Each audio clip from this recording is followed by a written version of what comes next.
Assalamualaikum warahmatullahi wabarakatuh. Salam sejahtera untuk kita semua.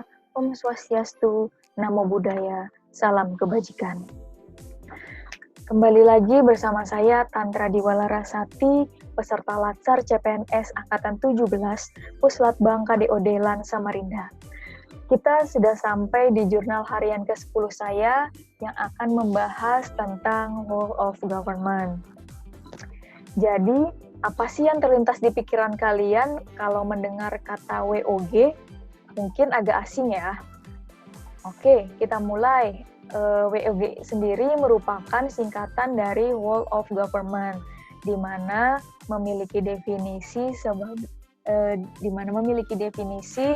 pendekatan penyelenggaraan pemerintahan yang kolaboratif antar sektor, guna mencapai tujuan pembangunan kebijakan, manajemen program, dan pelayanan publik.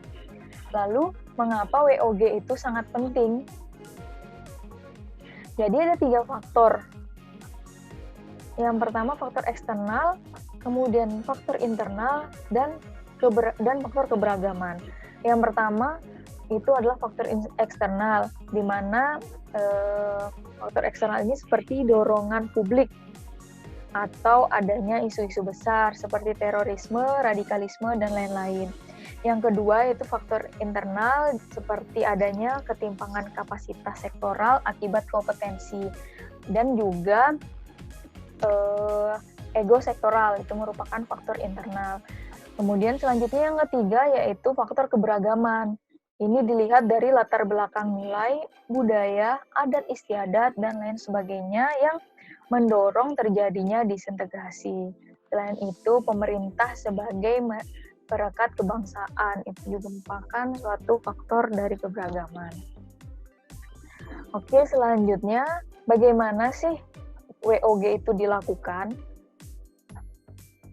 Jadi ada 3 kategori WOG yang dibedakan berdasarkan perbedaan kategori hubungan antara kelembagaan yang terlibat. Ada koordinasi, integrasi, serta kedekatan dan pelibatan. Berdasarkan kategorisasi ini, pelaksanaan WOG dapat dilakukan mulai dari sebatas koordinasi saja tanpa ada dampak perubahan institusi kelembagaan.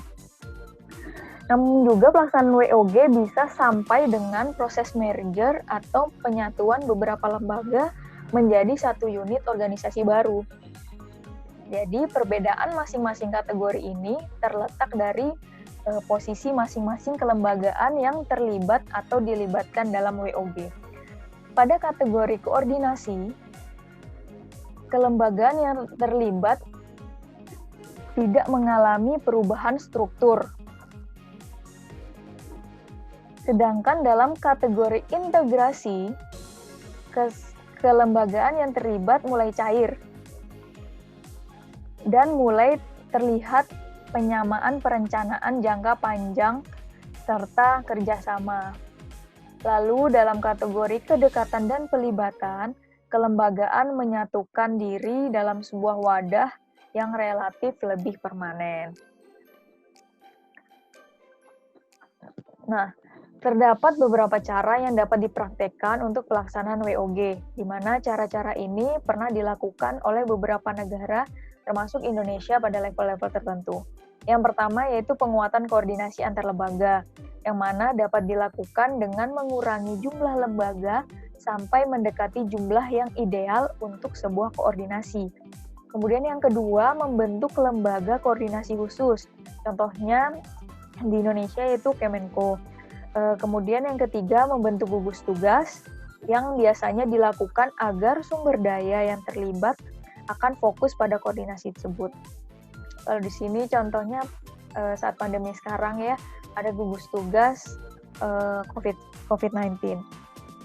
Kemudian yang keempat yaitu koalisi sosial, di mana merupakan penyatuan koordinasi antara sektor atau lembaga namun secara informal.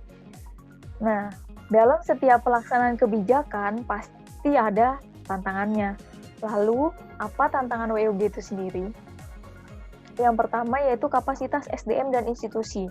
Kemudian yang kedua, nilai dan budaya institusi, di mana kapasitas SDM serta nilai dan budaya dari institusi ini sangat diperlukan dalam proses WOG. SDM yang mau bekerja sama serta memiliki nilai-nilai yang kuat, serta juga budaya organisasi yang mendukung kolaborasi antar unit atau bagian. Selanjutnya tantangan yang ketiga yaitu kepemimpinan, di mana pimpinan di sini tidak boleh menjadi ganjalan. Jadi pimpinan harus mampu menghancurkan ego-ego sektoral. Oke, selanjutnya dalam memanfaatkan pendekatan WOG, ada beberapa prasyarat agar pendekatan ini dapat diterapkan. Yang pertama yaitu budaya dan filosofi, kemudian cara kerja yang baru, kemudian akuntabilitas dan insentif, dan yang terakhir yaitu cara baru pengembangan kebijakan seperti mendesain program dan pelayanan collaborative approach. Beberapa negara telah memiliki pengalaman dalam penerapan pendekatan WOG yang berhasil dengan cukup baik.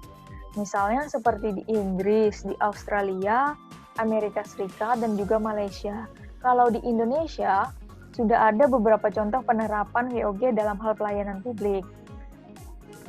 Jadi ada pelayanan bergerak atau mobile seperti SIM keliling atau Samsat keliling, atau juga pelayanan sertifikat tanah one day service. Lalu ada pelayanan satu atap seperti Samsat. Kemudian ada pelayanan satu pintu seperti pelayanan online atau portal layanan publik. Mungkin juga ada contoh mall pelayanan publik yang ada di Samarinda. Oke, kita kembali ke fungsi ASN sebagai pelayan publik. Jadi ASN diharapkan mampu menyelenggarakan pelayanan publik bagi masyarakat. Dan khususnya bagi saya sebagai seorang dosen, harus membuat langkah-langkah konkret yang bisa saya lakukan di tempat kerja. Salah satunya dengan melakukan kolaborasi tridharma, baik dengan mahasiswa, dosen, fakultas, atau instansi lain.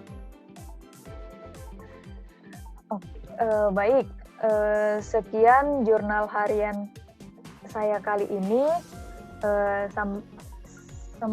Sampai bertemu di jurnal harian saya selanjutnya. Mari bersama wujudkan whole of government dalam setiap pelaksanaan tugas dan fungsi kita sebagai ASN. Terima kasih banyak. Wassalamualaikum warahmatullahi wabarakatuh.